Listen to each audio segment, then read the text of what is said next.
Muy bien, ya podemos iniciar el curso. Le doy el pase al ponente, por favor, químico farmacéutico Christopher, ya puede iniciar.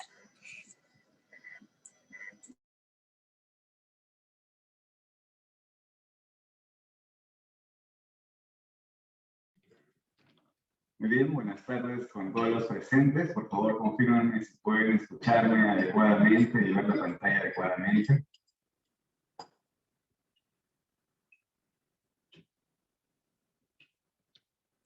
Sí, está todo correcto. Ok, gracias. Bien, buenas tardes con todos los participantes. Mi nombre es Christopher Dávila, soy químico farmacéutico egresado de la Universidad Nacional de San Marcos. También soy egresado de la maestría en química clínica por San Marcos y actualmente soy residente de tercer año de farmacia clínica en el Hospital Nacional Guillermo Almenara Yrigoyen de Salud. El tema que vamos a considerar hoy es la gestión de medicamentos de la COVID-19 en tiempos de pandemia.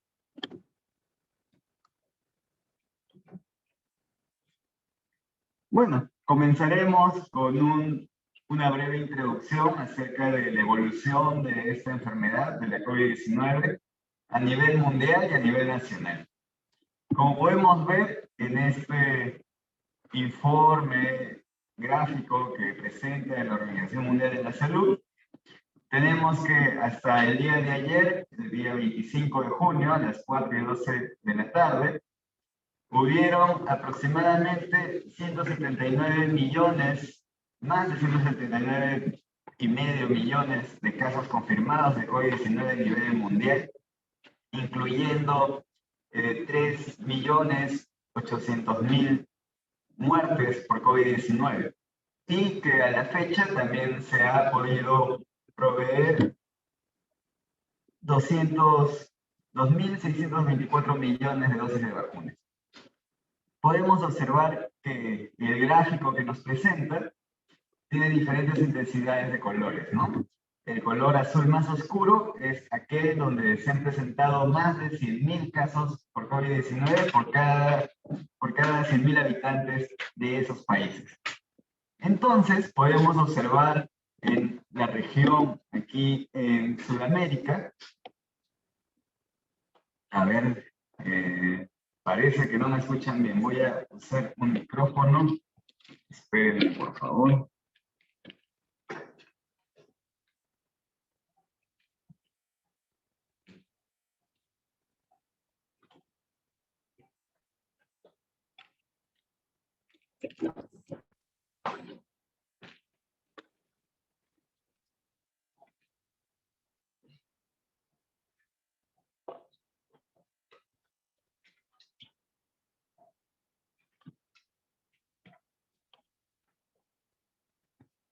¿Ya? ¿Ahora me pueden escuchar mejor?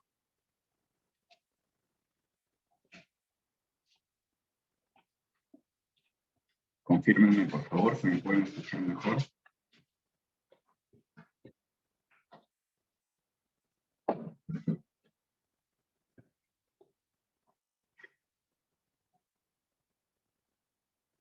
¿Sí? ¿No?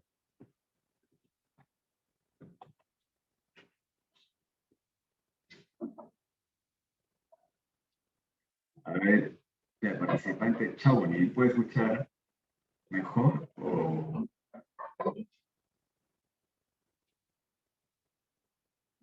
¿Me escucha mejor? Ya, ok, excelente. Bien, entonces, como comentaba, en este gráfico podemos observar cómo es la distribución de la prevalencia de los casos, de la incidencia de la COVID-19 en el mundial, ¿no? Entonces, si vemos los resultados en la región, vemos que hay algunos países donde ha habido más, entre 5.000 a 10.000 casos por cada 100.000 habitantes. Y si vamos al detalle, podemos observar que en Argentina, por cada 100.000 habitantes, hubo aproximadamente 9.000 casos confirmados de COVID-19.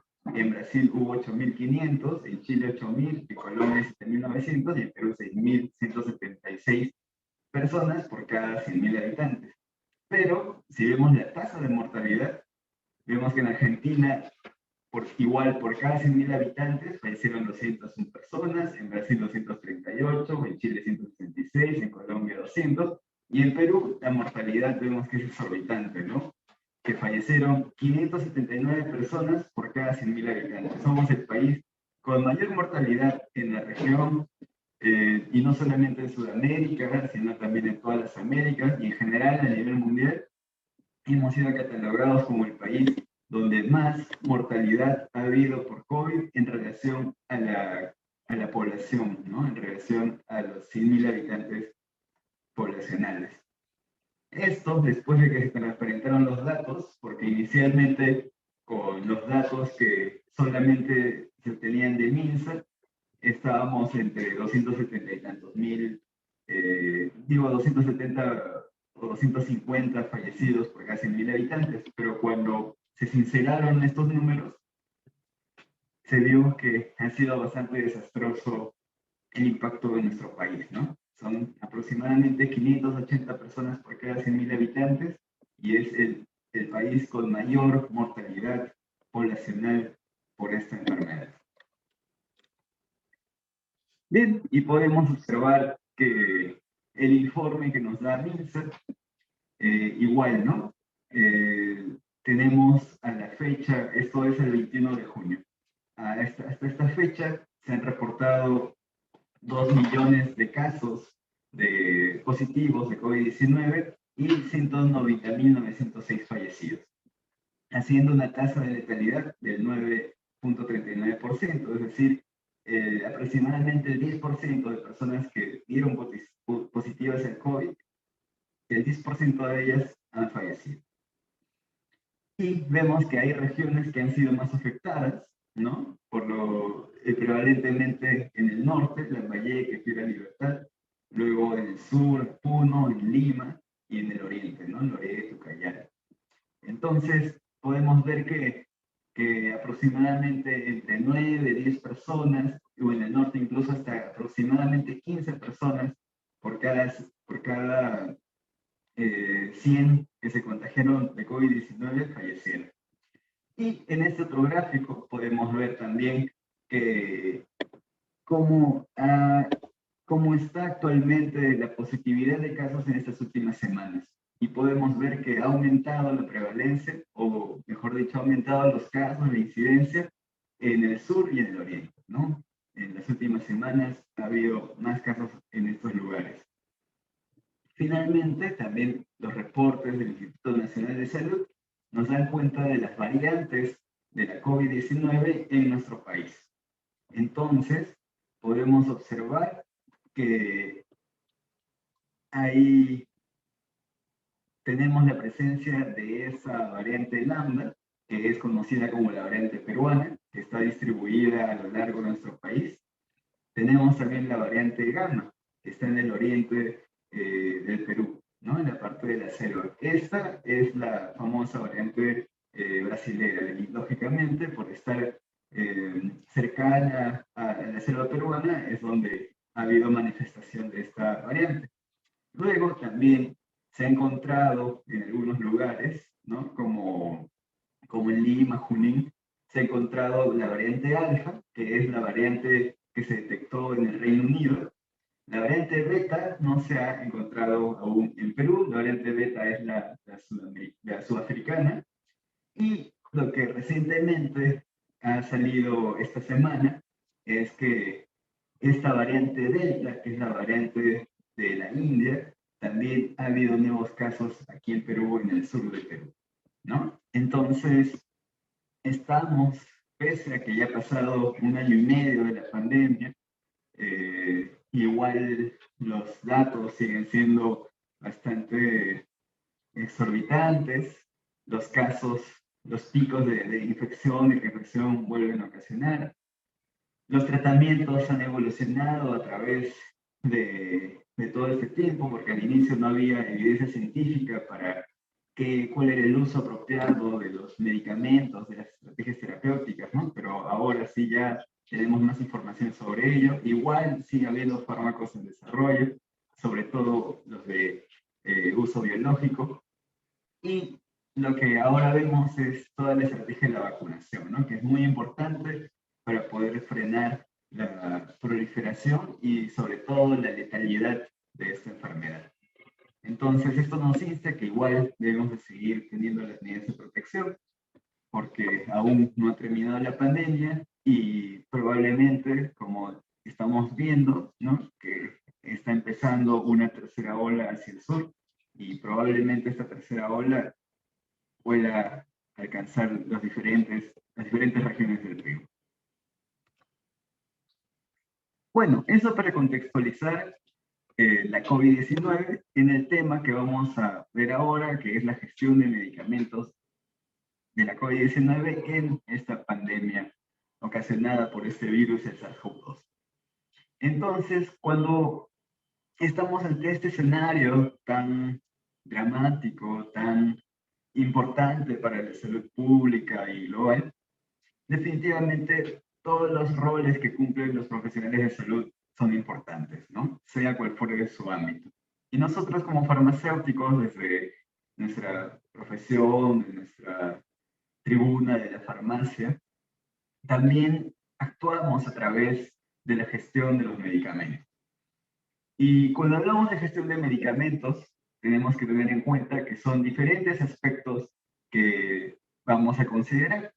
Tenemos que velar por la eficacia de los medicamentos, es decir, que sirvan efectivamente, ¿no? Que sean útiles, que puedan ejercer la acción farmacológica, cumplir el propósito, brindar el bienestar, la resolución o si es para el diagnóstico que ocasione un diagnóstico adecuado, ¿no? Entonces es el buen uso, el, el uso efectivo de su propósito.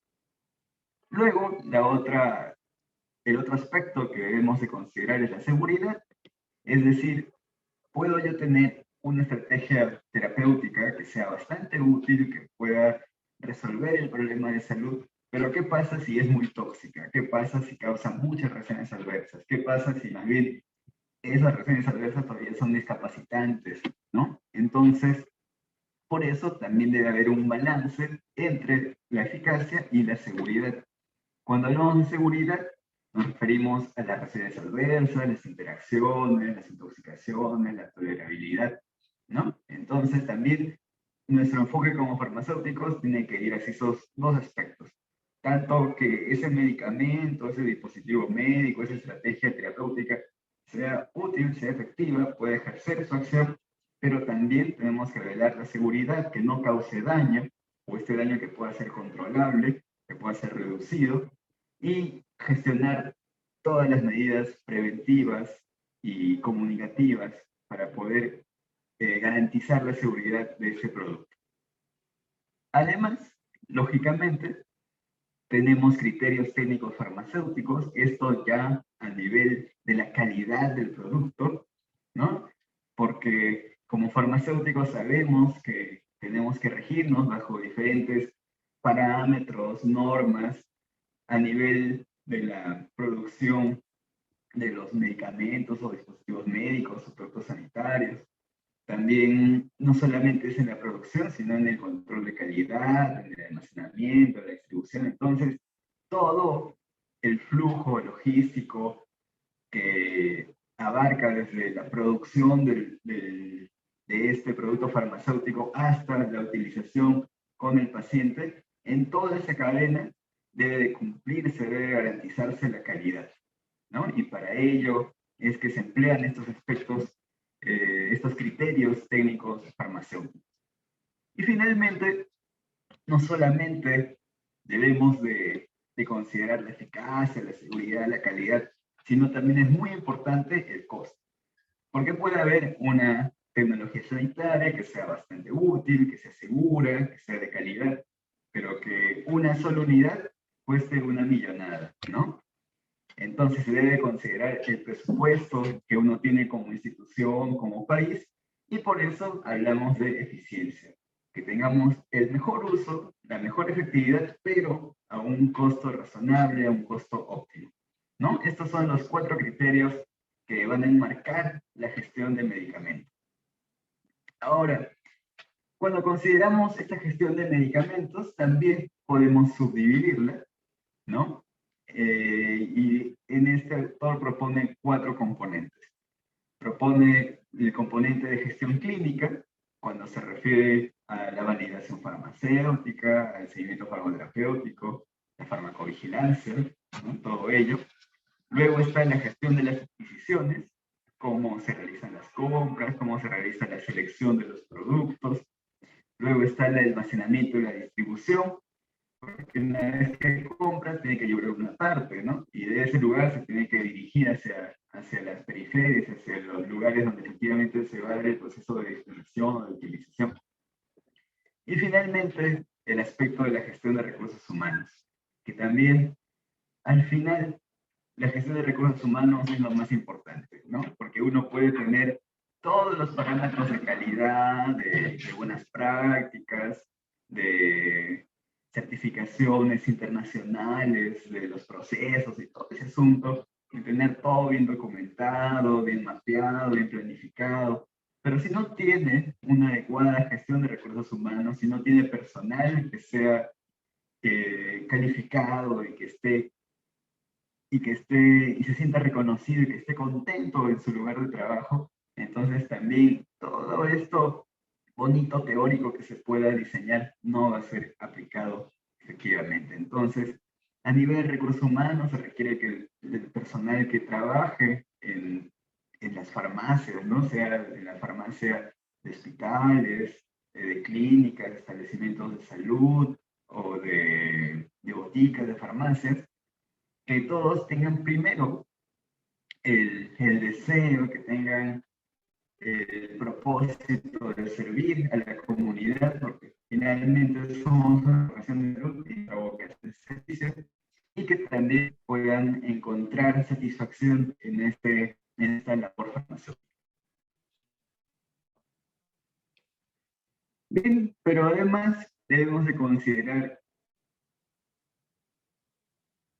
cuál es nuestro actuar a través de las normas que tenemos en nuestro país, ¿no? Entonces, la norma técnica 021 del MINSA del 2011, que habla acerca de las categorías de los establecimientos del sector salud, nos indica que la unidad productora de servicios de salud de farmacia tiene 4 grandes áreas, ¿no?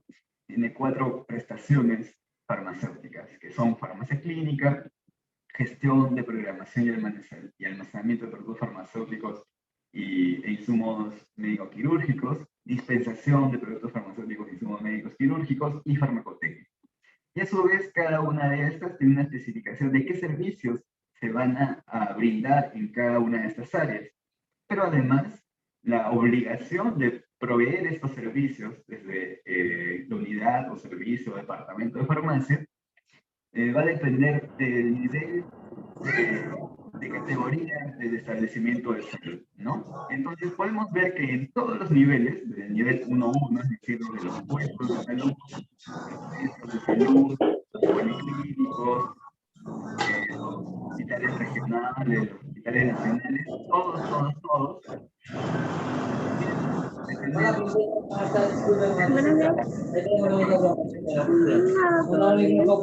dispensación de productos farmacéuticos y dispositivos médicos, ¿no? Entonces, eso es básico que todos manejemos.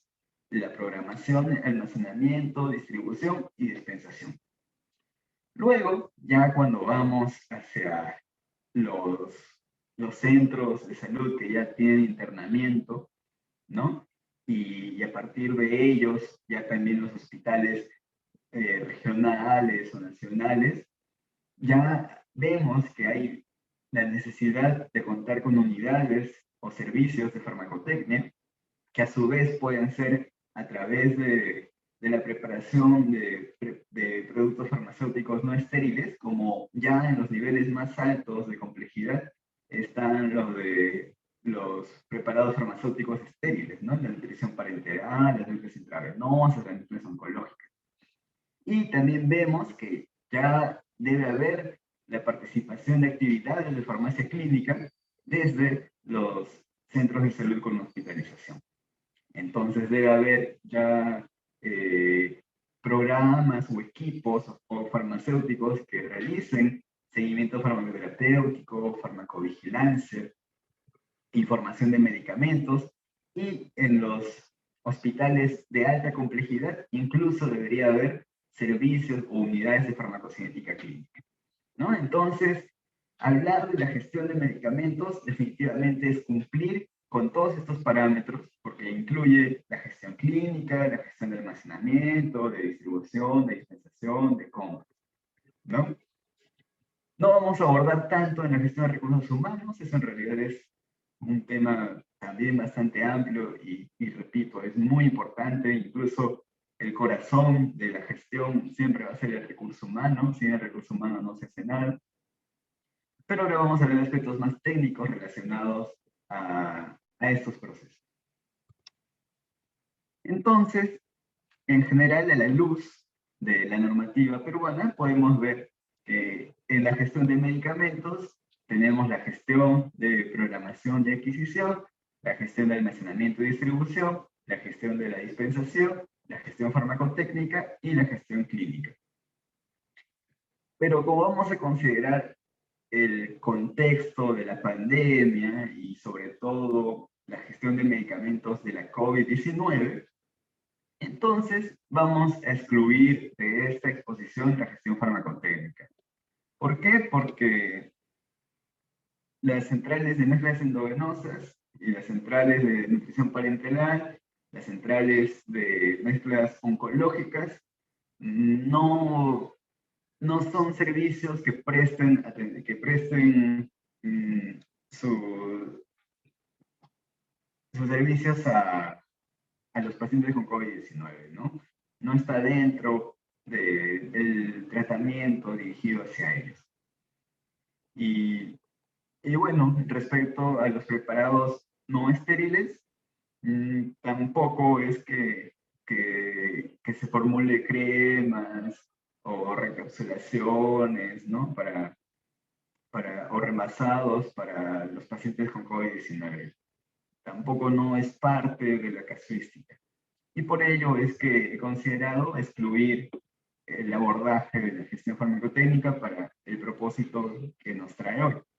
Pero sí vamos a ver aspectos de la gestión de la programación y adquisición, el almacenamiento y distribución, la dispensación y la gestión clínica. Bueno, entonces recordemos también para ello cómo es el flujo general de la cadena de suministro de medicamentos. Cuando hablamos de la cadena de suministro de medicamentos, son todos los procesos que se requieren ejecutar para que el medicamento que ha sido fabricado, producido o importado por un laboratorio, una droguería, llegue hasta nuestro paciente, ¿no? Y esto aplica sobre todo para el ámbito estatal, porque vamos a hablar de compras institucionales y todo ello, pero si queremos llevarlo hacia la práctica privada, que sea una clínica, o sea una farmacia, una botica, también hay conceptos que son útiles para nuestras proyecciones, ¿no? Entonces, en general, el primer paso es la selección. Primero se tiene que definir cuáles son los medicamentos que se va a emplear en este establecimiento de salud o en esta institución prestadora de servicios de salud, ¿no? Que lógicamente tienen que estar aprobados por MINSA, CISMINSA, por ESALUD, CISALUD, o por sus respectivas sanidades de las Fuerzas Armadas, de las Fuerzas Policiales. Cuando es un privado, también tiene que estar aprobado por su junta directiva, por su gerente, ¿no? Y cuando es una botica, una farmacia, lógicamente por su propietario, ¿no? Porque uno mismo va a decidir qué cosas va a comprar en función a las necesidades de la comunidad a quien presta su servicio. Bien, entonces se elige una lista a nivel MINSA y de las instituciones nacionales. Hablamos de un petitorio de medicamentos esenciales, ¿no? Que MINSA es el que rige, pero cada institución de salud es libre proponer y gestionar su propio petitorio, igual la sanidad naval, la sanidad de la policía, la sanidad del ejército, la sanidad de la FAP, cada una es libre de gestionar su propio petitorio farmacológico. Entonces, una vez que se ha seleccionado cuáles son esos medicamentos que se debe de comprar para utilizarlo en mi población objetivo, en mi comunidad de la que abastezco y proveo mis servicios de salud, entonces después pasa al proceso de programación, ¿no? Ya sé cuáles tengo que comprar, ahora tengo que ver cuánto voy a comprar de cada uno de ellos. Y lógicamente ahí va a haber factores que influyen, ¿no? Por ejemplo, cuando uno trabaja en una farmacia, en una botica y va a gestionar sus propias compras, definitivamente tiene que pensar en qué estación del año estamos, ¿no? Si estamos en invierno, tal vez voy a necesitar comprar más antigripales, más inflamatorios, más antibióticos, ¿no? Pero si estamos en verano, tal vez necesite usar más bloqueadores o repelentes o bueno, en el verano es más frecuente las enfermedades diarreicas agudas, ¿no? También ellas, las enfermedades micóticas. Entonces, se tiene que considerar las cantidades en función a diferentes factores externos. Luego pasa por el proceso de adquisición. Aquí, a nivel de la gestión pública, se va hacia, se rige por la ley de contrataciones del Estado, ¿no? Entonces, hay subastas inversas, licitaciones, ¿no? Diferentes procesos por los cuales las instituciones públicas van a adquirir los productos de las diferentes empresas, proveedores que puedan proponer un precio. Y bueno, ¿no? Sabemos que la realidad en el sistema público es que por lo general gana el que tiene el menor costo y lamentablemente muchas veces no es de una calidad fehaciente, ¿no? Y bueno, ahí ya es otro asunto de discusión de cuáles deberían ser los parámetros de calidad, de que si me debería exigir más o no, que si las instituciones también deberían exigir más o no. Ese es otro rollo que también tiene que ver con las leyes de contrataciones del Estado. Pero bueno, allí se pugna sobre todo el costo. A nivel privado también, cuando uno, por ejemplo, cuando yo trabajé en una clínica, también veíamos, ¿no? Qué proveedores nos daban una mejor oferta, si comprábamos tanta cantidad, entonces nos daban un bono de otra cosa. Y así, ¿no? Es un asunto bastante comercial que muchas veces en estos procesos ya de adquisición en sí mismo, como farmacéuticos no intervenimos tanto, ¿no? Más interviene logística, compras, pero sí nosotros participamos en la selección junto con los médicos y en la programación también junto con los médicos, las enfermeras, los especialistas que van a requerir el uso de estos medicamentos. Bien, entonces uno ya seleccionó qué medicamentos, qué dispositivos médicos va a necesitar, cuánto de ello va a necesitar, a quién le voy a comprar y a cuánto. Entonces realiza su compra y los medicamentos llegan a nuestro establecimiento farmacéutico, sea nuestra farmacia, nuestra botica, nuestra farmacia, establecimiento de salud, nuestro hospital, nuestra clínica, a donde estemos, llega nuestro pedido, entonces tenemos que almacenarlo, ¿no? Porque no va a quedarse ahí botado ni acumulado. Tiene que haber buenas prácticas de almacenamiento. Entonces tenemos que garantizar que este almacenamiento cumpla los parámetros, cumpla los requisitos, los estándares que se solicitan a través de estas buenas prácticas. Luego, aquí también hay dos aspectos, ¿no? Porque cuando uno está en una farmacia, en una botica, o finalmente usted es el farmacéutico que va a entregar, que va a dispensar directamente al usuario, entonces usted solamente tiene que cumplir las buenas prácticas de almacenamiento. Pero también hay otro intermediario, que cuando son estas grandes compras nacionales, van a almacenes especializados y después de estos almacenes especializados se distribuye hacia estos centros de salud, estos hospitales, para que puedan finalmente dispensar, ¿no? Entonces, este proceso de distribución también requiere todo un contexto, toda una guía, unos parámetros que certifiquen, que garanticen la calidad del producto en todo este proceso.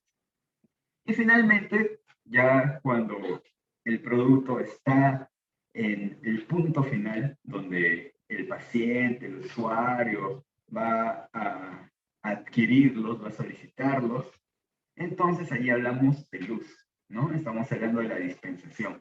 Y con la dispensación está la información, está el uso racional, está la farmacovigilancia, todo ello. Y definitivamente para este uso, si son productos que no necesitan receta médica, bueno, en las farmacias y en las boticas no hay problema, ¿no? Porque hay productos OTC que no requieren que un médico las prescriba.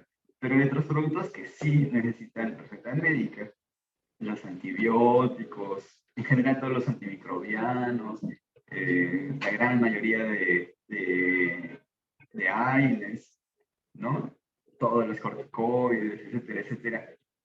Entonces tenemos que también velar por esas buenas prácticas de dispensación, de prescripción y evitar la automedicación.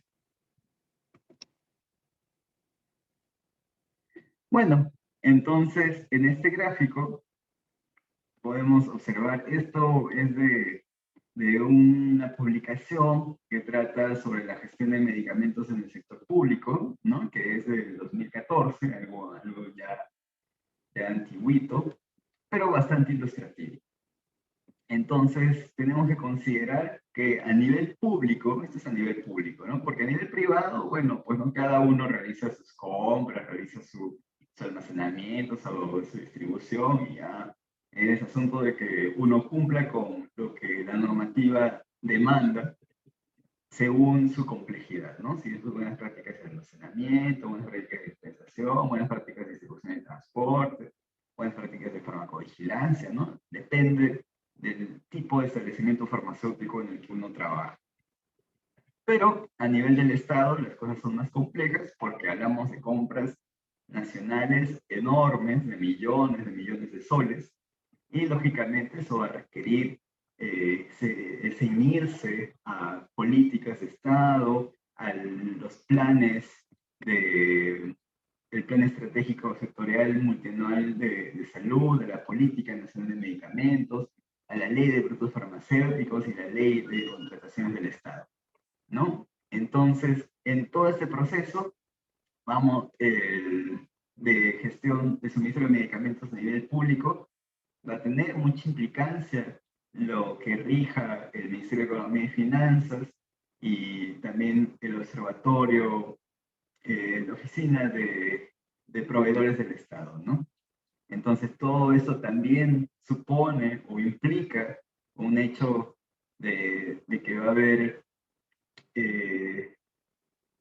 auditorías inopinadas, ¿no? Y por eso va a implicar una responsabilidad, no solamente una responsabilidad administrativa, sino también judicial o incluso penal.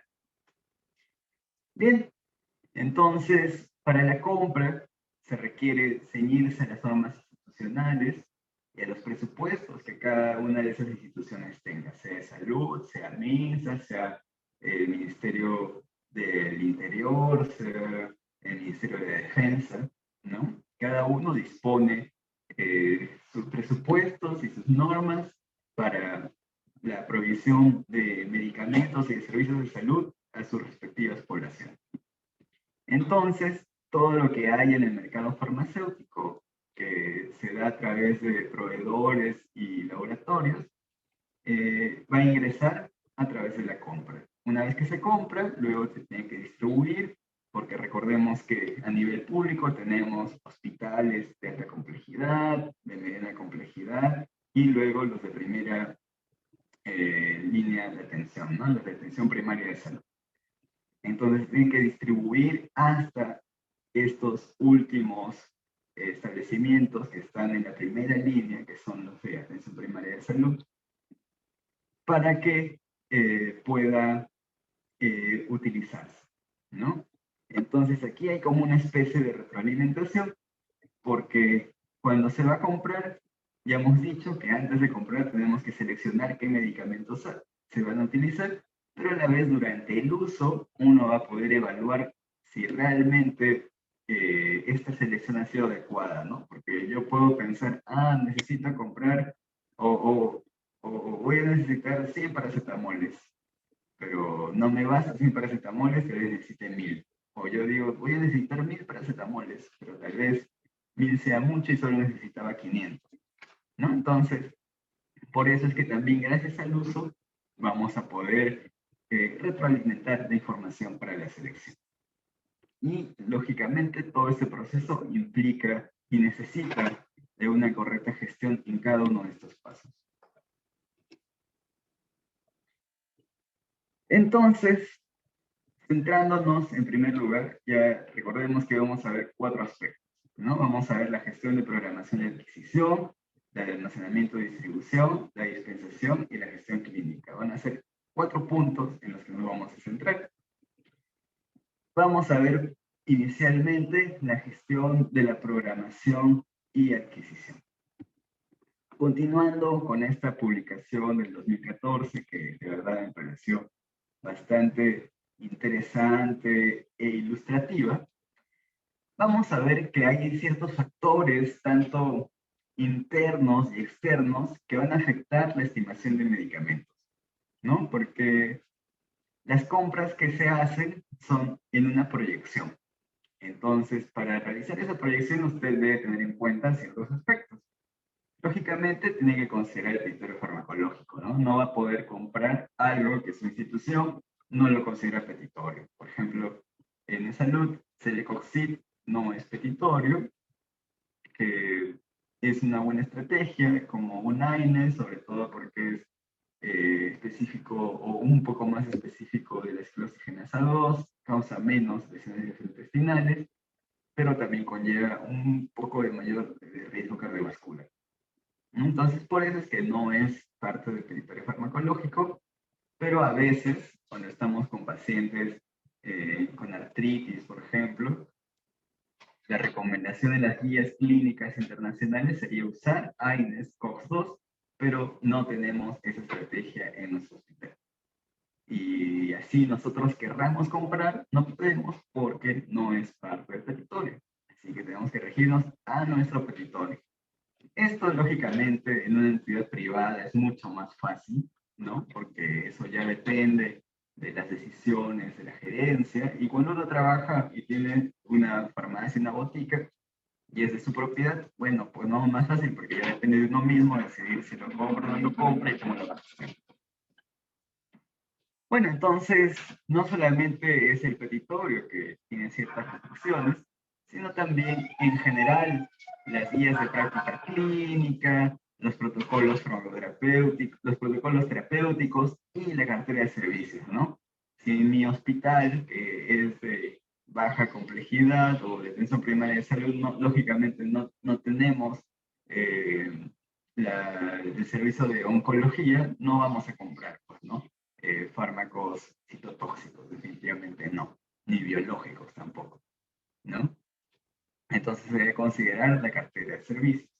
Igual, si yo tengo mi farmacia, mi botica y estoy, por ejemplo, frente a hospitales que son especializados en oncología, ahí sí, tal vez, ¿no? Para tener algunos citotóxicos que pueda vender, pero si trabajo en un lugar donde no hay centros oncológicos, entonces en vano tendría allí ciclofosfamida, citarabina, ciclofluorouracilo, ¿no? O sea, sería en vano. Por eso también se tiene que estimar la cartera de servicios.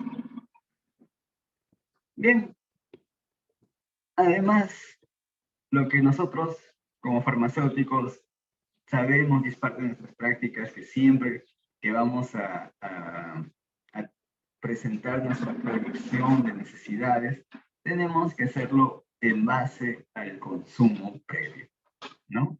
Entonces, si quiero ver cuánto necesito para 3 meses, voy a considerar cuánto usé en los 3 meses anteriores, ¿no? Si quiero ver cuánto necesito para el próximo año, tengo que ver cuánto usé en el año anterior. Y así, de una manera promedio, de una manera general. Además, lógicamente, no solamente tengo que considerar cuánto es lo que consumí, sino tal vez cuánto podría consumir más, así que se considera un stock de seguridad en aproximadamente un 30 o 20%, ¿no? Parece 30%. Y con todo esta situación, entonces uno plantea una situación prevista, ¿no? Que ya yo usé tanto, ahora estoy considerando tales modificaciones por mi petitorio, por los diferentes aspectos de salud pública, y además estoy considerando mi stock de seguridad de un 30%, entonces si yo dije que necesitaba 300 o 1000, ya, 1000 amoxicilinas para el siguiente año, pero voy a pedir 1300 por si acaso, y ya, tengo y pido mis 1300. Pero finalmente, ¿qué pasa? Me compran solamente 800, ¿no? Entonces, eso es lo que suele pasar. Generalmente, cuando vamos hacia la situación real de qué es lo que, la diferencia entre lo que yo pido y deseo que como servicio de farmacia que se compre para poder abastecer a mi hospital, a mi centro de salud, a mi comunidad, al final hay diferentes factores que impiden llegar a esa meta. Algunos de esos son positivos porque van a impedir errores, pero algunos de ellos son negativos porque más bien van a causar desabastecimiento y un mal manejo de los recursos, ¿no? Y aparte también un mal manejo de las oportunidades y perjudicar en general a la salud pública. Entonces, factores que puedan contribuir a ello desde un punto de vista institucional interno es que haya modificaciones en el territorio, que haya cambios de hábitos en la prescripción, ¿no? Y esto ha pasado bastante, muy frecuentemente, ¿no? Los médicos a veces prescriben un medicamento y piden que ingrese ese medicamento, y ya ingresa el medicamento, y piden que haya más, y haya más, y haya más. Y de repente sale otro medicamento y de esto se queda, ¿no? Se queda y se queda y se queda y se queda y se ve. O sino que también eh, puede haber ampliación de la oferta asistencial, ¿no? Y justo esto es lo que pasa en la COVID-19. Nadie se esperaba que llegue la pandemia, nadie se esperaba que haya más consumo de estos fármacos que se emplean para la COVID-19, entonces definitivamente ha habido desabastecimiento de muchos de estos medicamentos y cuando los médicos nos reclaman a los farmacéuticos de que por qué no hay tal medicamento en el hospital. Pero eso no depende de nosotros, ¿no? Porque nosotros podemos hacer nuestras proyecciones, podemos solicitar, pero finalmente entre lo que pedimos y solicitamos no es lo que logística, compras, hace la gestión para que llegue al hospital, ¿no? Y bueno, también hay otros factores externos como las políticas de salud, las terapias, nuevas terapias que puedan surgir, la publicidad farmacéutica, el perfil epidemiológico, ¿no? Esto es el perfil de morbilidad, el asunto de la pandemia descuadró totalmente nuestros consumos, ¿no? Ha habido un montón de medicamentos que se han dejado de usar, como también ha habido otro montón de medicamentos que han faltado. Entonces, e incluso hoy, ¿no? Que ya estamos a un año y medio de la pandemia, podemos decir que con un año de pandemia podemos ver la proyección hacia el segundo año de la pandemia, pero aún así tampoco esos cálculos son exactos. Ok, entonces vemos aquí que según esta bibliografía, si se estimara un proyectado hacia 19 meses, que generalmente es así, ¿no? Porque a nivel público usted pide para 12 meses, para un año, pero lo pide como a la mitad del año anterior. O sea, por ejemplo, ahora como ejemplo, ¿no? Ahora en junio, julio, ya tenemos que hacer el requerimiento de todo lo que vamos a necesitar el 2022. Entonces tengo que proyectarme de acá a 18, 19 meses en adelante, ¿no? Y lógicamente esa proyección tan amplia va a generar errores que pueden ser hacia un hacia un mayor consumo y que por lo tanto causan desabastecimiento, insatisfacción de los usuarios o que se requieran nuevos procesos de compra, como también puede haber, al contrario, menos consumo de lo proyectado, de que va a haber sobrestock, va a haber problemas de contrataciones, va a haber vencimiento de los productos, o tal vez haya problemas de calidad de los productos, ¿no? Y se ha visto en las noticias, ¿verdad? Que hay hospitales, hay centros de salud donde se encuentran esos almacenes productos vencidos de años que pudieron haber sido utilizados por otras redes, por otras instancias, pero se vencieron. Entonces, eh, es cierto también que debido a la pandemia, algunos de esos procesos de compra se han vuelto más flexibles y bueno, ¿no? Entonces creo que así como se está en el aprendizaje desde el punto de vista de la evidencia científica, clínica, farmacológica, terapéutica, de qué fármaco se puede emplear de una mejor manera, igual desde un punto de la gestión, también es un gran reto poder afrontar y poder calcular el abastecimiento, la adquisición para todas estas necesidades en este contexto de la pandemia.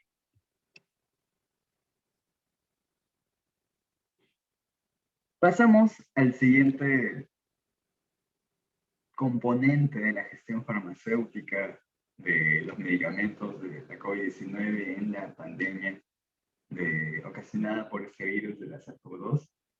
Y vemos que después de la programación de adquisición, vamos hacia el almacenamiento y la distribución.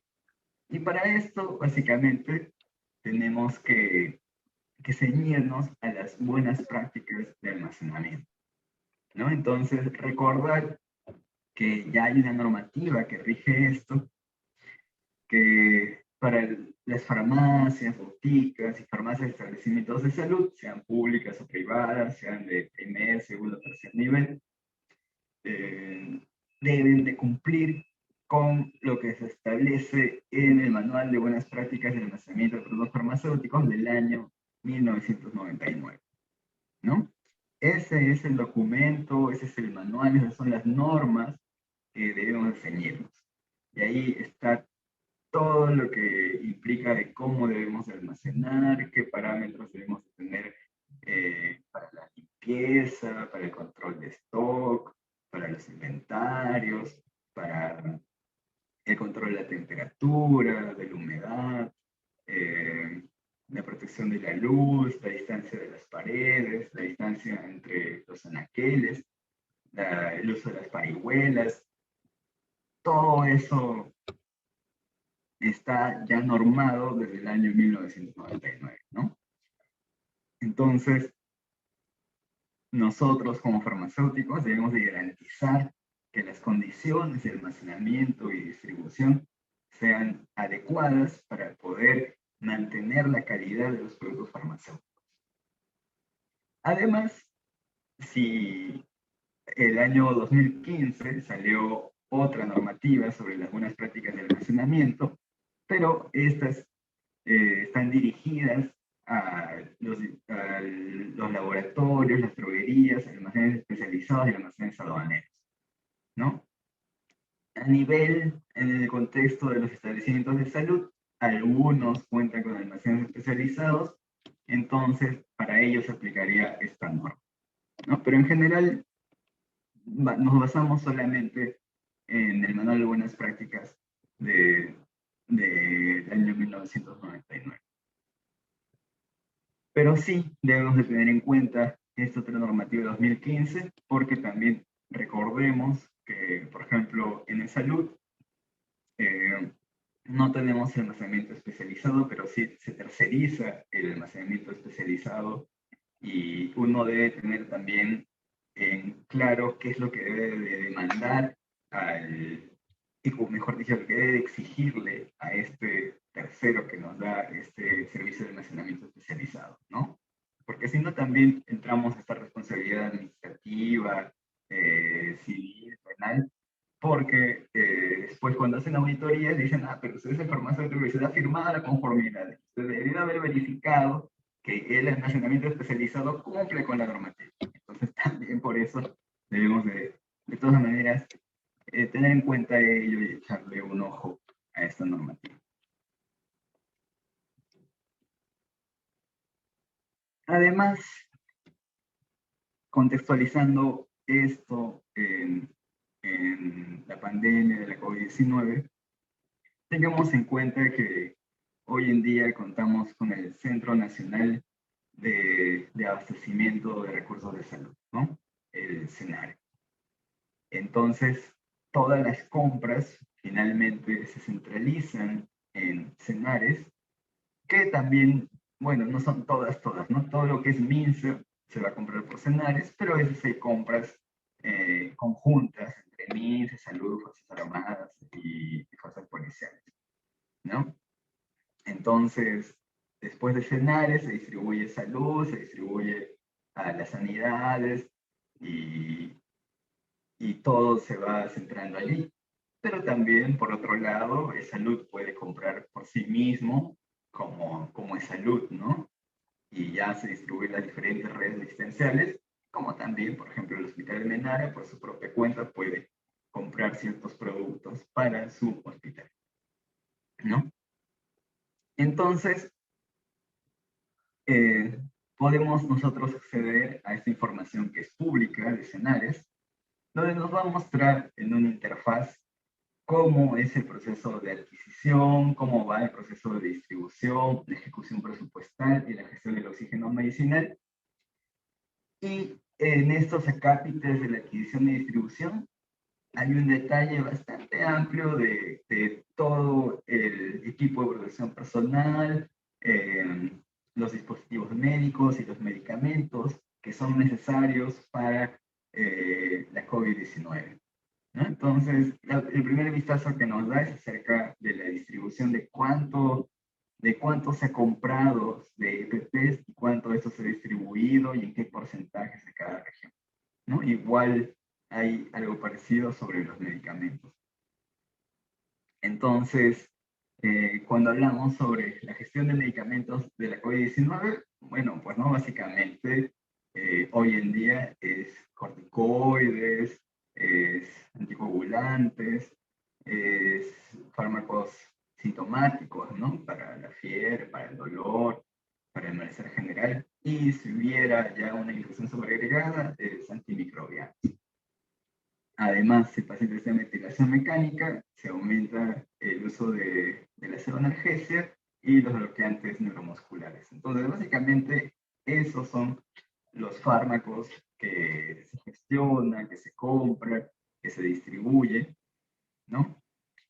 Y que, por ejemplo, ahora último, en las últimas semanas, desde más o menos la quincena desde fines de abril hasta la quincena de junio, la primera semana de junio, hubo carencia, hubo desabastecimiento de colistina, ¿no? Entonces, nadie en el Perú tenía colistina, ningún hospital. Y nos preguntábamos entre MINSA, Salud, Fuerzas Armadas, nadie tenía. Nos preguntaban incluso las regiones, nadie tenía colistina. En los privados tampoco había colistina. Y los pocos que habían, porque tenían por ahí un stock, lo vendían a 500, 700, algunos 400, 300 soles cada uno de estos viales. Y el tratamiento es un vial cada 12 horas por al menos 7 o 10 días, a veces 14 días. Entonces, para la persona poder comprarlo de manera privada era un montón de dinero, ¿no? Finalmente, y bueno, eso fue porque justamente falló la programación, pero falló la programación, falló la proyección de compra, no porque haya habido un mal cálculo, ¿no? Sino también es porque el mismo hecho de la pandemia hizo que haya un mayor uso de este medicamento y llegó a un límite que nadie proveyó y que se acabó, ¿no? El productor, el importador no tenían colistina, no había colistina en el Perú. Y bueno, finalmente produjeron más, algunos laboratorios peruanos u otras droguerías importaron y ya, ahora sí hemos vuelto a la normalidad con la colistina. Pero lo mismo en algún momento el año pasado sucedió con propofol, con fentanilo, con midazolam, ¿no? Fármacos necesarios para los pacientes críticos por COVID-19 y no habían en el hospital. Eso limita la correcta terapia farmacológica que el médico puede instaurar y finalmente también muchas veces es el causante del empeoramiento clínico del paciente y el fallecimiento del paciente, ¿no? Y si hablamos del oxígeno medicinal, pues peor aún, porque finalmente la principal estrategia terapéutica en la COVID-19 es el oxígeno. Y si el oxígeno carece, como hemos visto, que el oxígeno ha faltado terriblemente y que actualmente ya hay una mejor gestión, ¿no? Pero al inicio fue terrible todo lo que causó la carencia del oxígeno, colas interminables para poder cargar un balón, testimonios muy dramáticos respecto a ello. Entonces, todo ello se dio en un escenario que nadie pensó que de alguna manera el oxígeno iba a ser una estrategia terapéutica tan importante como lo es. Bien, continuemos entonces con la gestión de la dispensación. Para esto, también vamos a regirnos por los parámetros, por los manuales, por la normativa que nos insta a hacer algunas prácticas de la dispensación. Para nosotros que trabajamos en farmacias, boticas, farmacias de establecimientos de salud, sean públicas, sean privadas, sean centros de salud, sean policlínicos, sean hospitales, lo que debemos de tener en cuenta es el manual de buenas prácticas de dispensación del año 2009, ¿no? Entonces, aquí nos indica cuáles son los, los requisitos para poder efectuar una correcta dispensación. La validación de la receta médica, la corroboración de los productos que se va a dispensar, los registros y la información, ¿no? Recordar siempre que la diferencia entre dispensación y expendio es que la dispensación es un acto que realiza el profesional químico farmacéutico donde entrega el medicamento, lo expende, pero además proporciona la información. Información sobre el uso, las contraindicaciones, las interacciones, el almacenamiento, la administración, todos los aspectos técnicos que finalmente permitan la optimización del uso de ese medicamento. Y además, en nuestros hospitales que tienen internamiento o las clínicas que tienen internamiento, tenemos esta norma técnica del sistema de dispensación de medicamentos en dosis unitaria para los establecimientos de salud, sean públicos o privados. Aquí también vemos los principios, ¿no? De la validación farmacéutica, la dispensación en fracciones que alcancen para 24 horas y el seguimiento farmacoterapéutico, ¿no? Entonces, a través de este sistema se puede proporcionar y racionalizar, sobre todo eso es lo más importante, ¿no? Que se racionaliza las cantidades, que uno puede hacer devoluciones, puede generar ahorros y que puede permitir una mejor gestión y uso de los medicamentos. Además, que esto también implica una participación activa del farmacéutico en las decisiones farmacoterapéuticas, de modo que el farmacéutico pueda conversar con el médico, con la enfermera, para que se pueda optimizar el uso de los medicamentos, para que se pueda evitar errores, para que se pueda también evitar el exceso de las solicitudes o el exceso de la farmacoterapia, ¿no? Entonces se evalúa interacciones, se evalúa reacciones adversas. Es una gran oportunidad de integrar el farmacéutico y que no se quede solamente en la farmacia a chequear de que sí, sí, no, no, y firma y punto, sino que pueda tener una participación más activa en beneficio del paciente. Entonces, ¿cómo es que se puede hacer una gestión adecuada desde la dispensación, además de cumplir con estos parámetros de las buenas prácticas de dispensación y todo este sistema de dosis unitaria? Entonces, aquí debemos de considerar que, que se puede plantear las farmacias satélites, ¿no? Las farmacias satélites son la descentralización del servicio de farmacia. En los hospitales más antiguos, el servicio de farmacia, bueno, acá en Lima por lo menos, ¿no? El servicio de farmacia está en el sótano, ¿no? Entonces, francamente, yo no sé por qué, pero históricamente el farmacéutico está en el sótano, ahí encerrado, detrás del mostrador, ¿no? Encasillado, y desde ahí atiende los requerimientos de medicamentos, de dispositivos médicos. Pero esta necesidad de descentralizar las farmacias, que también es parte de la solicitud de los servicios médicos, ¿no? Que pueda haber una farmacia cercana y que pueda brindar sus servicios de una manera oportuna. Y por ello es que tenemos diferentes farmacias en los espacios geográficos de nuestros hospitales, ¿no? Lógicamente, si es un centro de salud, solo habrá una farmacia, ¿no? Porque es un establecimiento pequeño. Pero cuando ya hablamos de hospitales, tal vez de policlínicos grandes, también podrá ser necesario 2 farmacias o 3, dependiendo de la variedad de servicios. Por ejemplo, en Almenara, nuestro servicio de farmacia cuenta con 15 farmacias. Tenemos la farmacia de hospitalización, donde tenemos la farmacia de dosis unitaria y aparte tenemos otra farmacia de grandes volúmenes. Esta farmacia de grandes volúmenes provee todos los frascos de litro, ¿no? De suero, de cloruro, de mantol, y además también las soluciones para diálisis peritoneal. Luego tenemos la farmacia de las especiales, que es la farmacia que lleva el control de aquellos fármacos, de aquellos medicamentos que son fuera de petitorio o que también son de alto costo. Luego tenemos la farmacia de consulta externa. En el Hospital de Almenara tenemos 4 farmacias de consulta externa.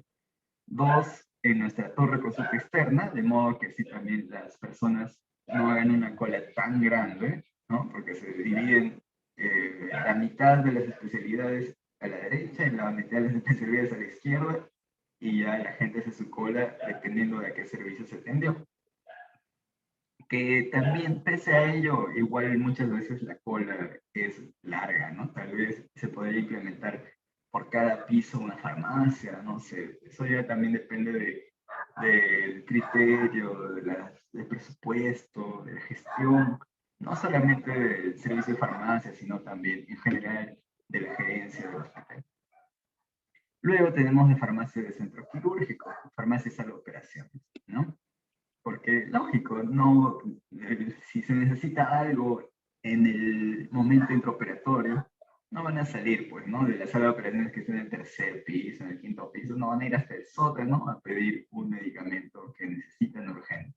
Entonces se requiere una farmacia en la sala de operaciones. Luego tenemos la farmacia de emergencia, que también es el mismo principio, ¿no? Hay una emergencia en el servicio de emergencia, no van a ir hasta el otro extremo del hospital para pedir un medicamento. Se requiere una farmacia allí in situ. Además, tenemos la farmacia de producción.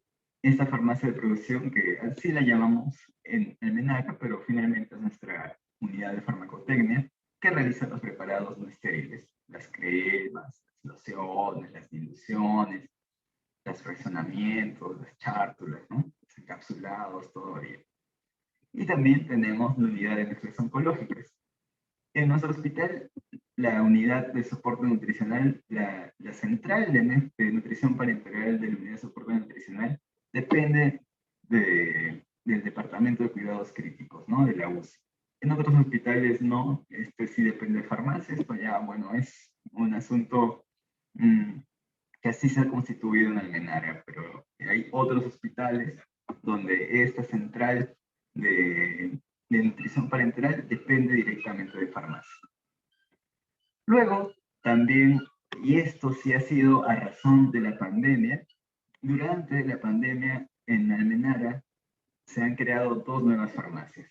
Una farmacia de narcóticos, ya que se ha visto que el uso de propofol, de fentanilo, de morfina, ha sido más necesario para poder brindar su analgesia a los pacientes con COVID-19 que están en ventilación mecánica o con cánula de alto flujo.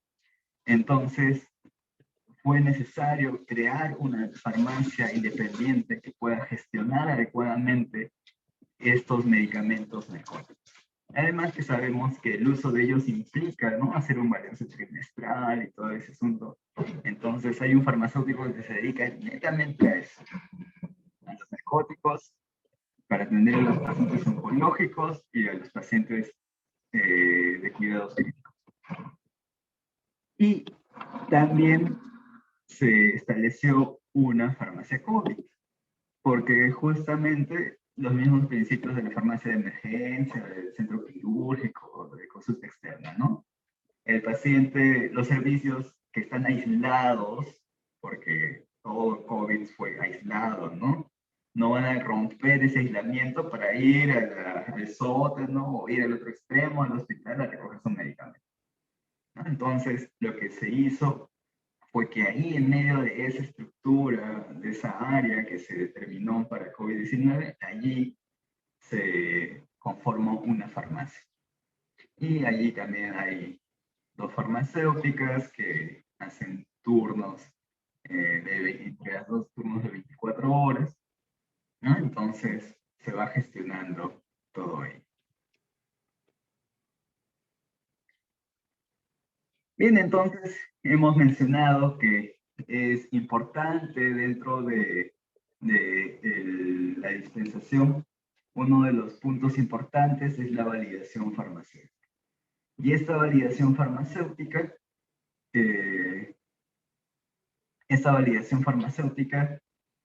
implica tres procesos. Uno debe tener en cuenta estos tres principios.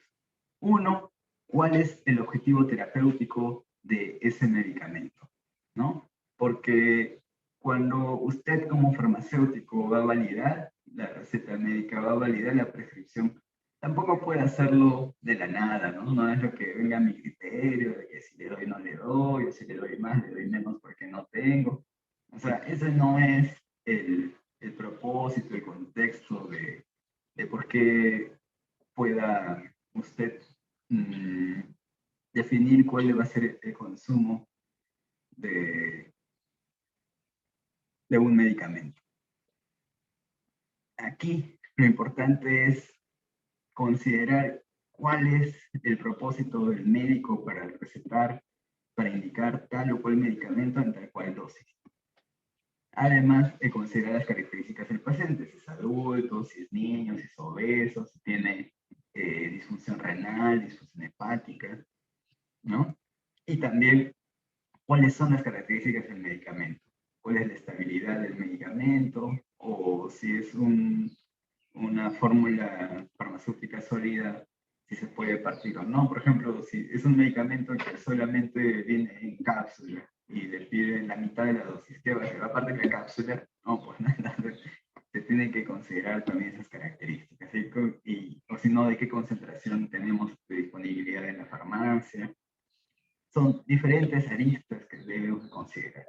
Y para ello, nosotros de salud contamos con las historias clínicas electrónicas y en el Hospital Almenara lo que hacemos en farmacia para poder validar una receta es que ingresamos a la historia clínica electrónica, verificamos verificamos cuál es la prescripción del médico, le echamos un ojo, un vistazo así bien rápido a la información diagnóstica, porque a veces también, usted sabe, ¿no? Si uno está en dosis unitaria, por ejemplo, y son 1000 camas, entonces solamente son 3 farmacéuticos, por cada farmacéutico va a tener que validar aproximadamente 300 recetas, si no son más, y solamente para ello tiene 6 horas, pero estas 6 horas las recetas empiezan a llegar recién a las 10, entonces tiene 4 horas, ¿no? Y en 4 horas poder revisar 300 historias clínicas para poder validar esas, definitivamente no, ¿no? Entonces, allí lo óptimo sería que en cada uno de los servicios médicos haya un farmacéutico que pueda pasar la visita, que pueda intervenir, que pueda participar con el equipo médico, con los enfermeros, para que pueda optimizar el uso de estos medicamentos. Pero bueno, ¿no? A la realidad en la que estamos, al menos este contexto pandémico nos ha ayudado al desarrollo de la telefarmacia, ¿no? Entonces, a través del sistema electrónico podemos nosotros evaluar todo ello y así verificar cuáles son las características del paciente, considerar las características del medicamento, entender cuál es el objetivo que el médico está planteando y finalmente proveer la cantidad de medicamentos que van a ser realmente necesarios para ese paciente. Aquí tenemos un pequeño ejemplo, ¿no?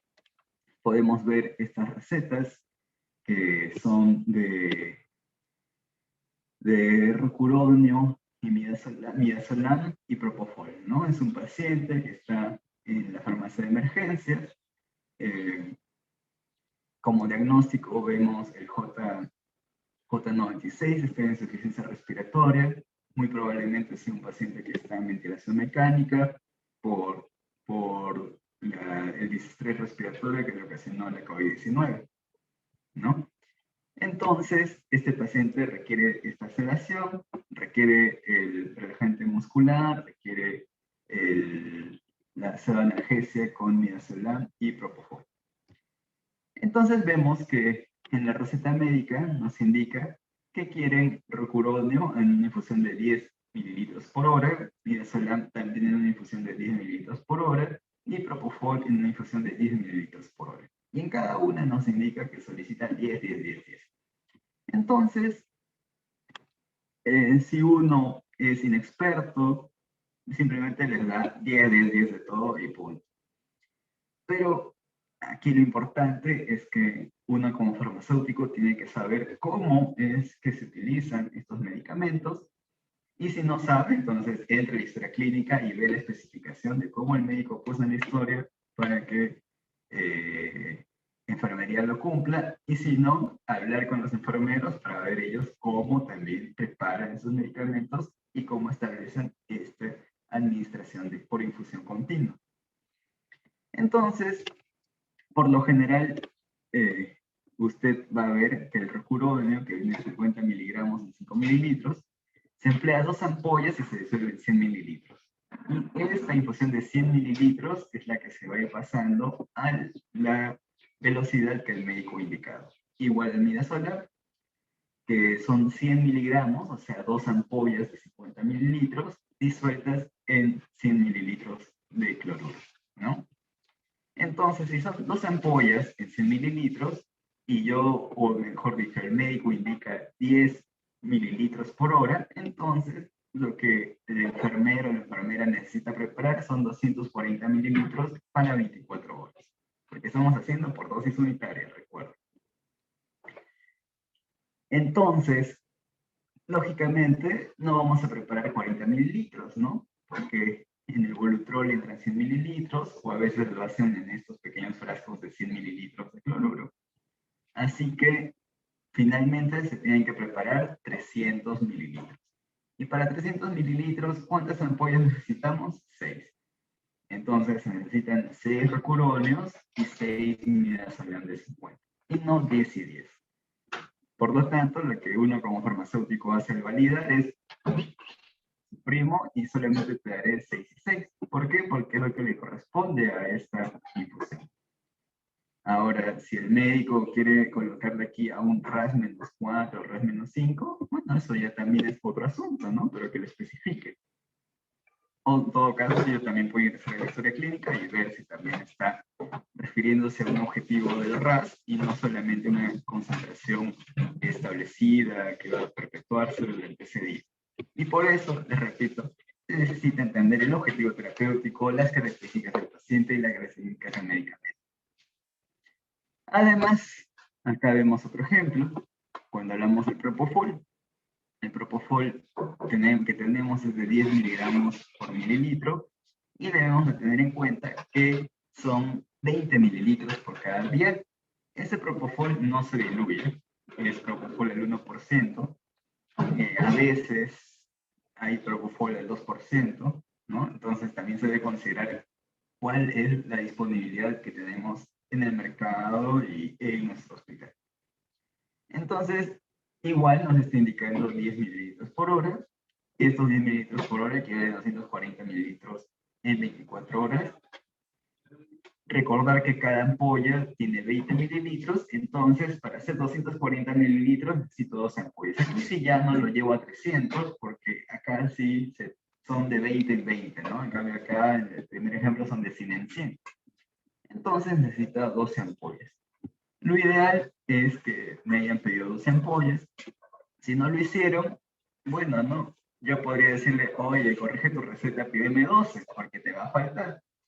Pero también tenemos que ver que desde nuestro punto de vista tenemos que optimizar recursos, así que si me pidieron 10 y necesitaban 12, bueno, pues le doy los 10 que dijeron.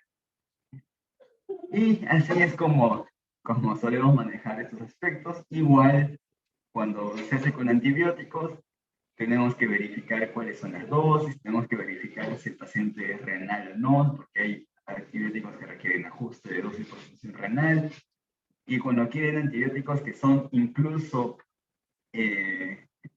estos, los que son de reserva, entonces eso sí o sí requieren interconsulta por infectología, ¿no? Hay que verificar si tienen autorización por infectología.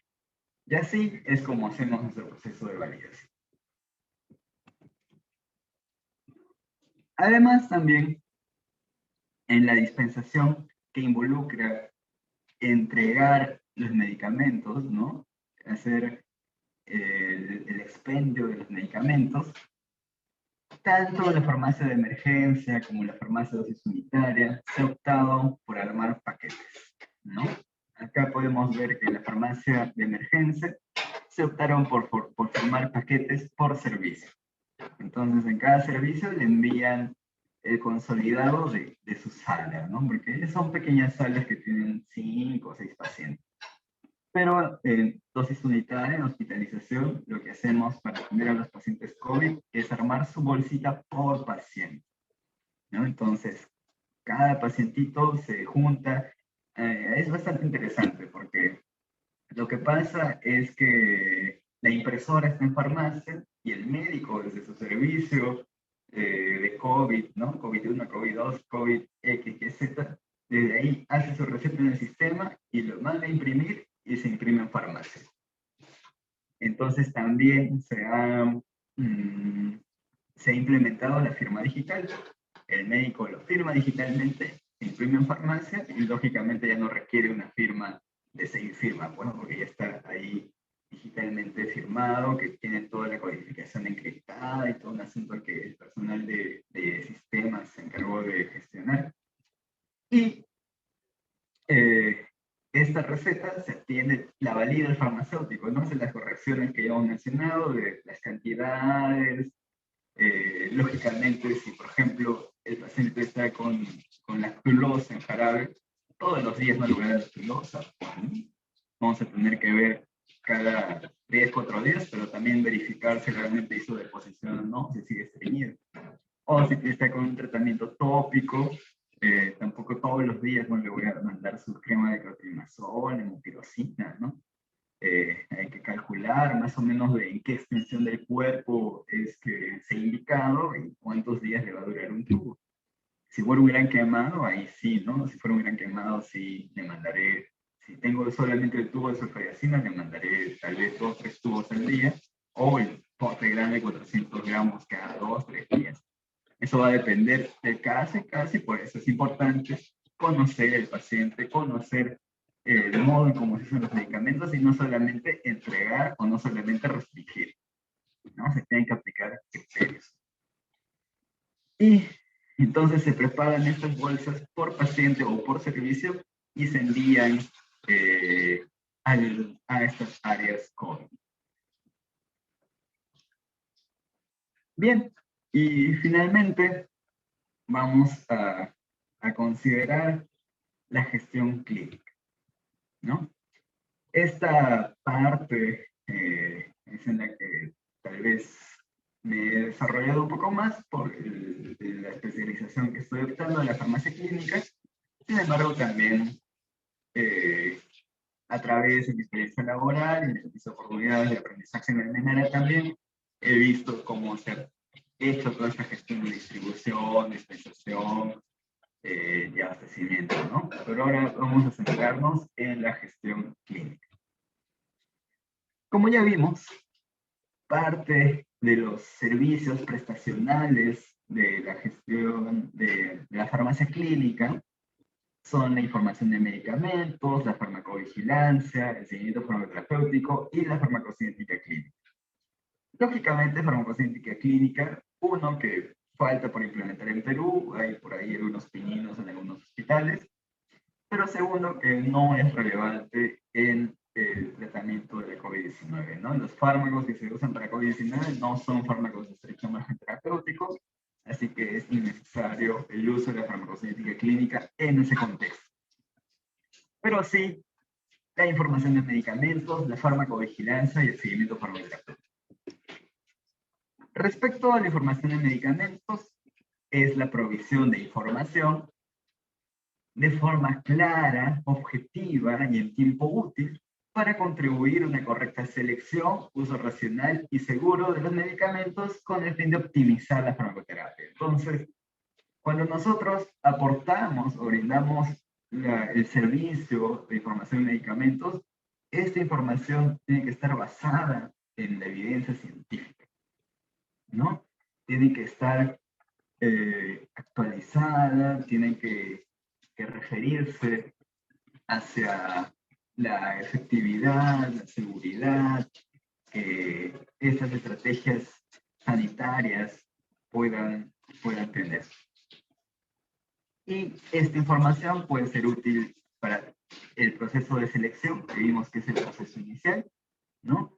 Además también nos es útil para el uso, ¿no? Para poder actuar con los médicos, con el personal de enfermería, para que pueda haber una correcta prescripción, una correcta administración y así garantizar los resultados de la farmacoterapia y lograr los objetivos terapéuticos en beneficio de nuestros pacientes.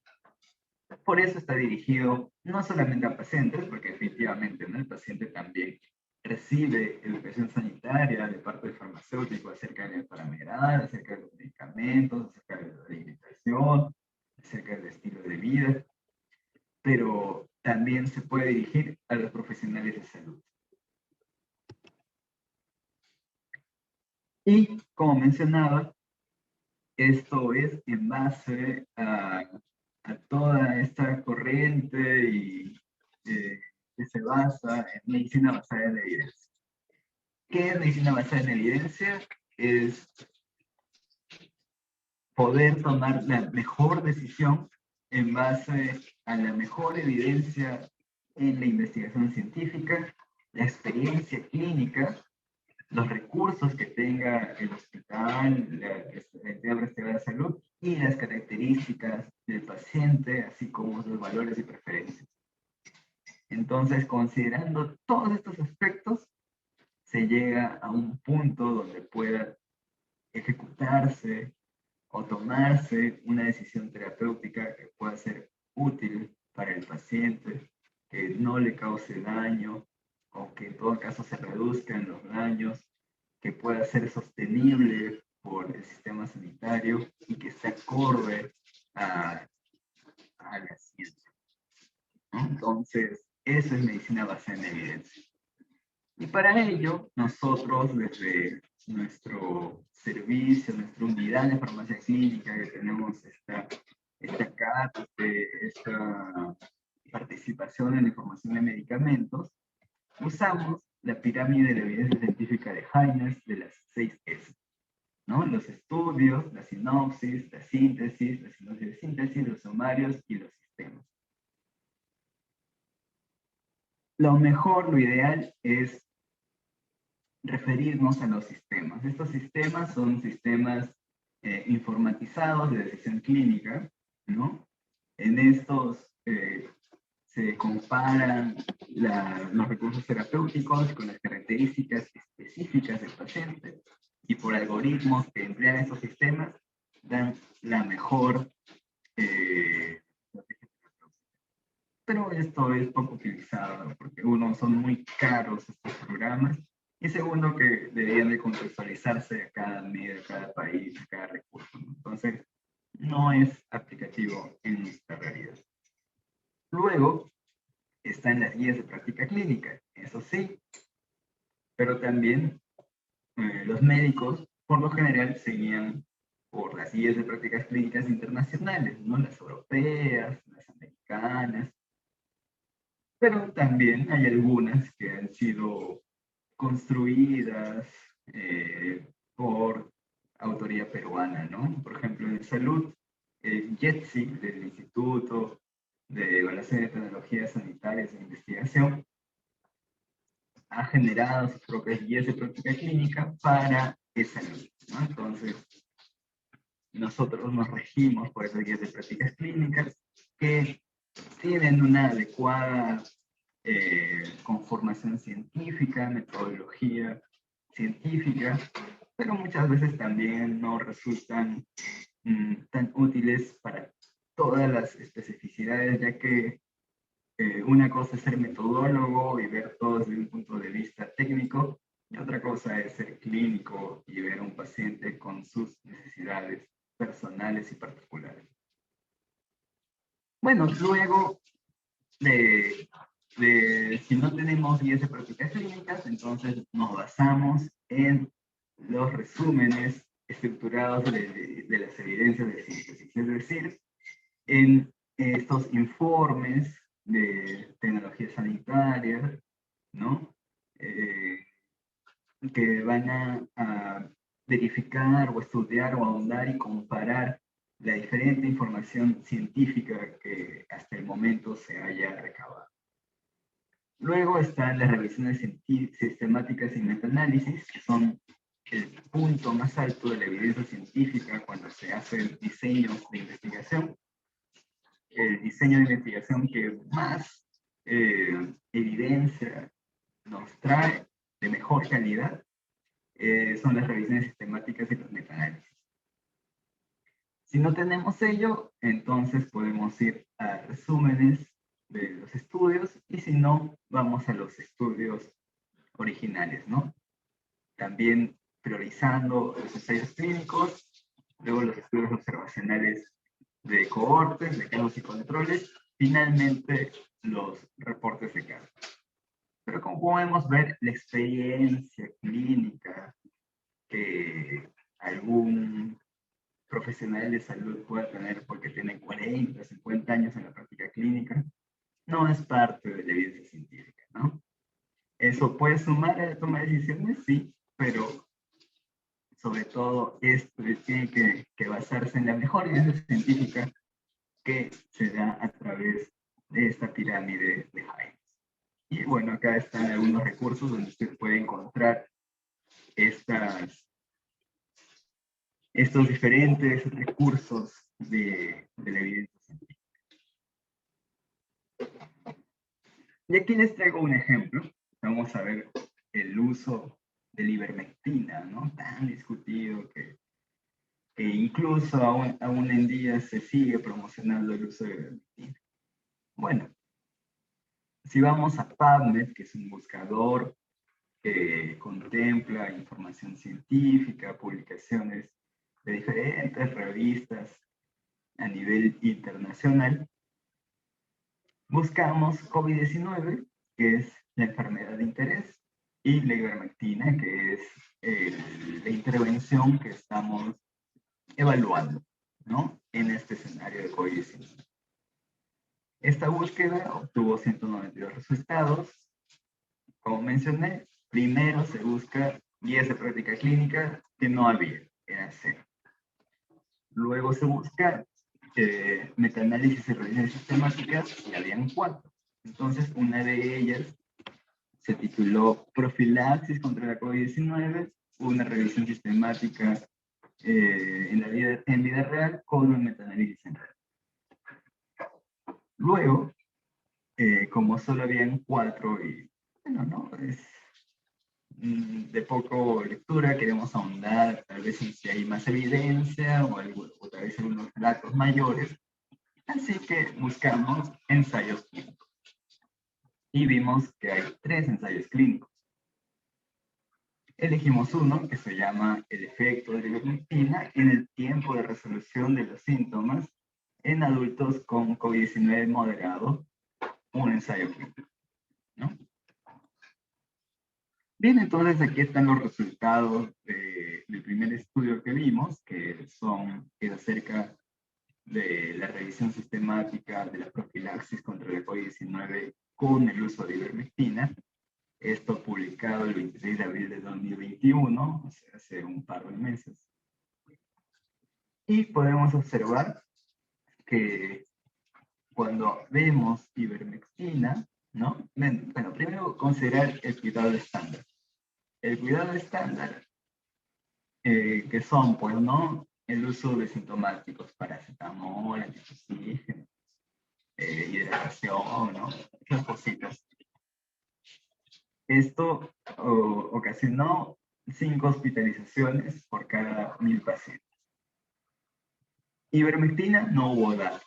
No se sabe cuántas hospitalizaciones hubo en los pacientes que usaron ivermectina. Cuando vemos mortalidad, vemos que hubo 3 pacientes que fallecieron y que solo por cada 1000 participantes, que solo recibieron los cuidados estándares. Pero en cuanto a los que tomaron ivermectina, hay un resultado bastante amplio, porque hubo estudios en los que se redujo la mortalidad, o sea, hubo incluso 3 muertos menos por cada 1000 habitantes, es decir, de cada 1000 ninguno falleció, así como hubo 68 muertos más por cada 1000 habitantes, ¿no? O sea, de los que usaron ivermectina, más bien de esos 68 más fallecieron. Entonces, lógicamente, es un dato con muy baja calidad, ¿no? Vemos que esos cuadritos blancos están acá de muy baja calidad de evidencia.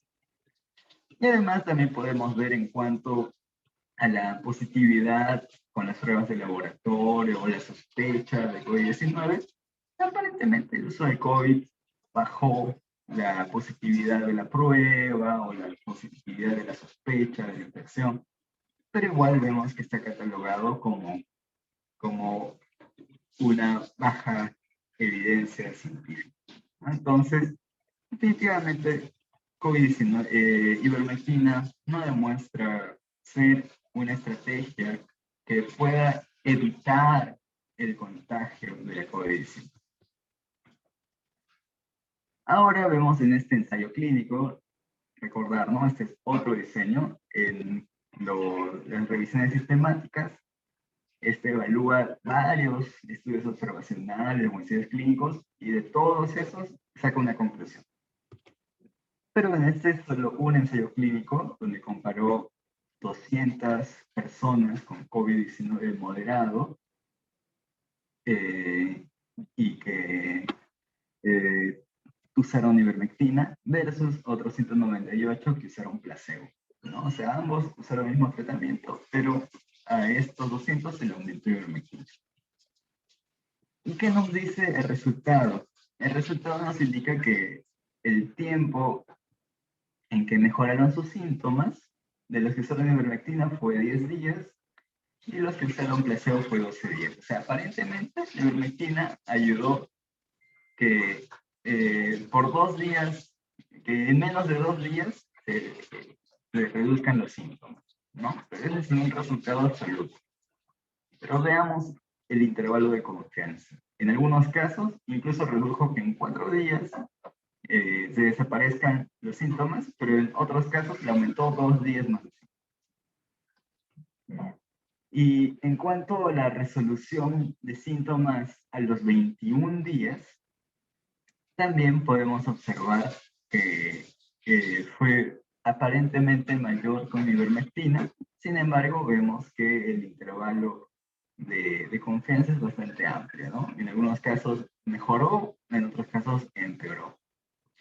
Y tal como podemos ver, no hay diferencia estadística porque su efecto estimado atraviesa la unidad, entonces no es significativo. Además que el p-valor es mayor de 0.05, entonces no hay diferencia entre este grupo, el placebo con el grupo de ivermectina. O sea, en términos generales, ivermectina no demuestra mejorar síntomas ni a los 21 días, ni disminuir los días de síntomas en los pacientes que ya tienen COVID-19. Entonces, no sirve para la profilaxis, no sirve para el tratamiento.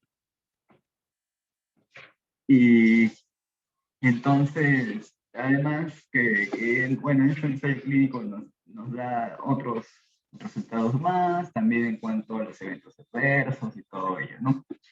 Pero en términos generales, la evidencia científica, este ensayo clínico fue publicado en abril, el 13 de abril de 2021, también reciente.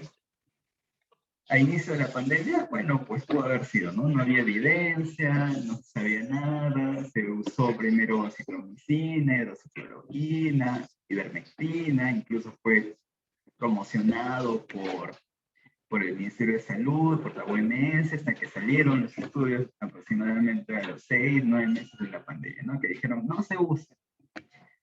Pero para ello ya se había comprado un montón de ivermectina, un montón de hidroxicloroquina, un montón de citromicina, se distribuyó a las diferentes farmacias del país, se distribuyó a los centros de salud de las diferentes regiones del país. Y ahora, ¿qué pasa con esos medicamentos? Están ahí, guardados, están venciéndose. Son millones de soles que se gastaron en las compras de esos medicamentos que finalmente no han sido efectivos y más bien aumentaban el riesgo porque la hidroxicloroquina con la citromicina aumenta la cardiotoxicidad. Entonces, fue una mala gestión, ¿no? Y ahora, seguir promoviendo la ivermectina con la evidencia que se tiene al año y medio de la pandemia, tampoco es correcto, ¿no? Porque ya no cabe dudas, los estudios tanto internacionales como nacionales dan cuenta de que ivermectina no sirve para la profilaxis, no sirve para el tratamiento. Entonces, como entidad pública, invertir en ivermectina para el tratamiento de COVID-19 sería errado. Y como entidad privada sería antiético. Bueno, y finalmente tenemos la farmacovigilancia, que es la ciencia y las actividades relacionadas a la detección, evaluación, comprensión y prevención de los efectos adversos de los medicamentos o cualquier otro problema relacionado con ellos, ¿no? Entonces, si hablamos de efectos adversos de medicamentos que se dan a dosis terapéuticas, porque una cosa diferente es una sobredosis, un efecto tóxico, pero estos son con dosis terapéuticas, se generan estos efectos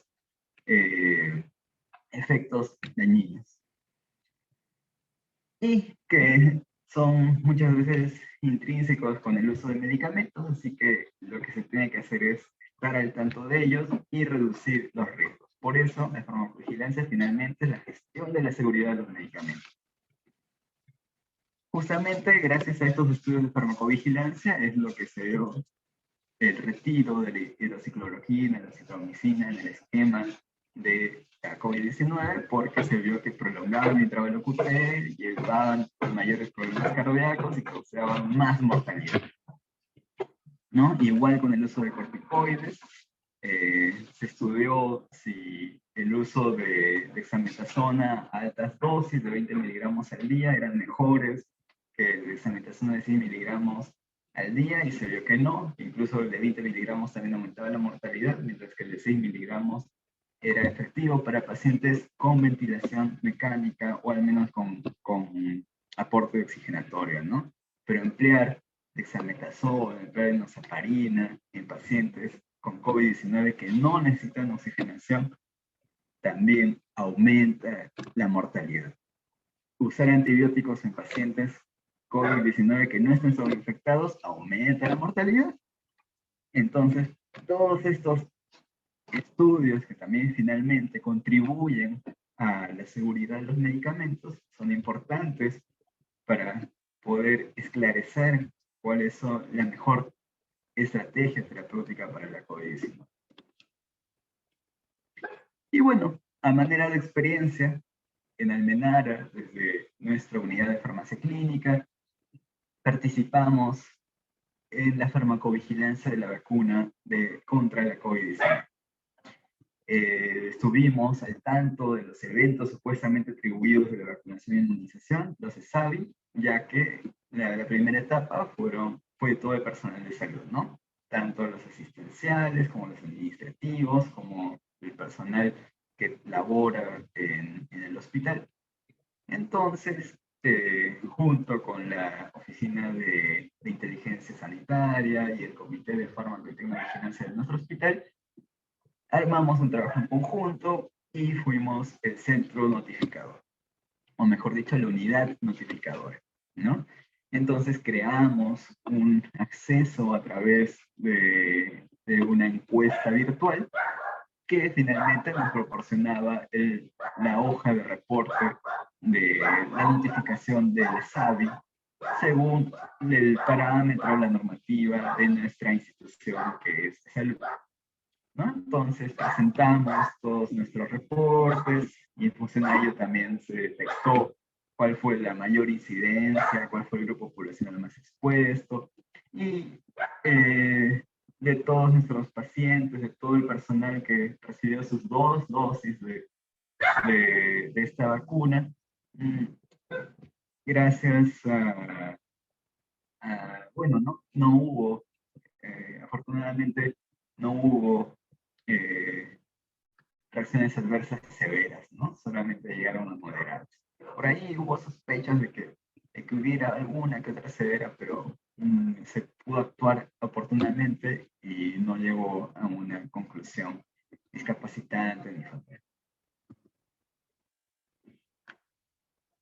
Y esto, para concluir, el seguimiento farmacoterapéutico, tenemos que es el acto profesional en el cual el químico farmacéutico orienta y supervisa al paciente respecto al cumplimiento de su farmacoterapia mediante intervenciones farmacéuticas dirigidas a prevenir, identificar y resolver problemas relacionados a medicamentos, ¿no? Los famosos PRMs. Entonces, el farmacéutico ya no solamente es el dispensador, el que valida la receta, el que entrega, el que da información, el que ve toda la evidencia científica y aporta y conversa con los médicos y los enfermeros y contribuye a la optimización del paciente, lo cual es bueno y se debe hacer, pero también podemos ir más allá y poder participar directamente con el paciente y no solamente con la consejería farmacéutica, ¿no? Porque bueno, eso creo que sí siempre hacemos. En la farmacia llega el paciente que no entiende lo que el médico le dijo, entonces lo orientamos, pero además en el seguimiento farmacoterapéutico, como farmacéuticos, asumimos la responsabilidad de la farmacoterapia y nos comprometemos con nuestros pacientes a poder brindar nuestros conocimientos, nuestras actitudes, nuestra responsabilidad, nuestra capacidad para poder optimizar la farmacoterapia y mejorar su calidad de vida.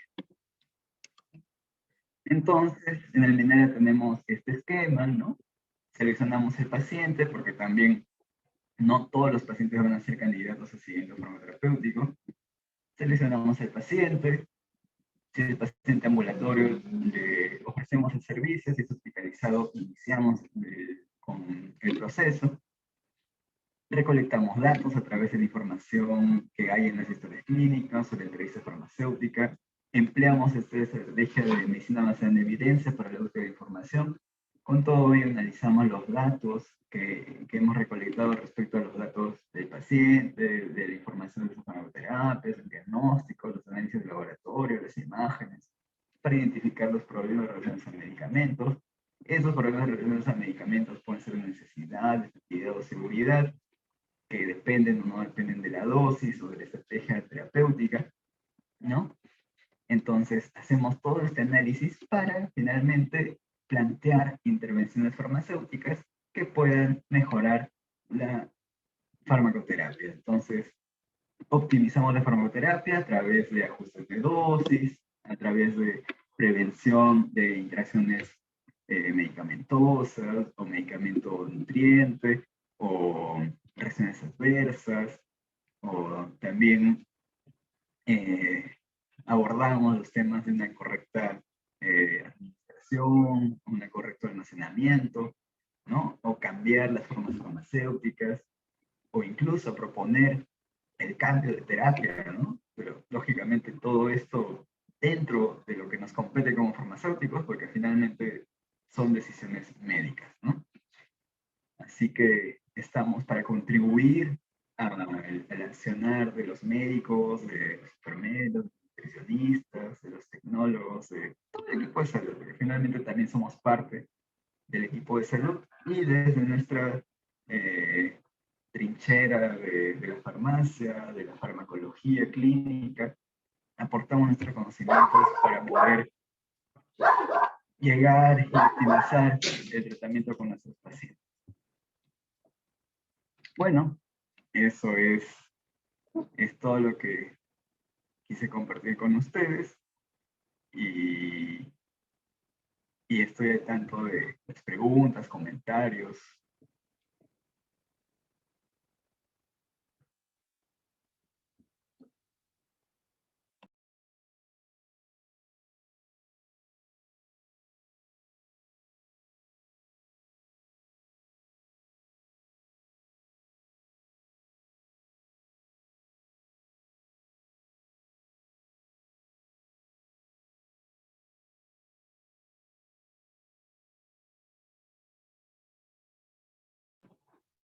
¿Alguna pregunta, colegas? ¿Algún comentario? ¿Algo que no haya quedado claro?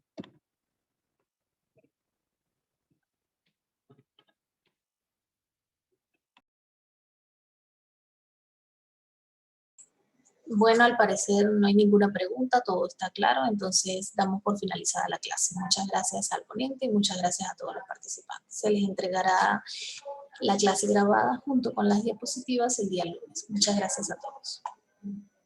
Gracias a los participantes, gracias a los realizadores. Nos estaremos viendo en la próxima oportunidad. Hasta luego.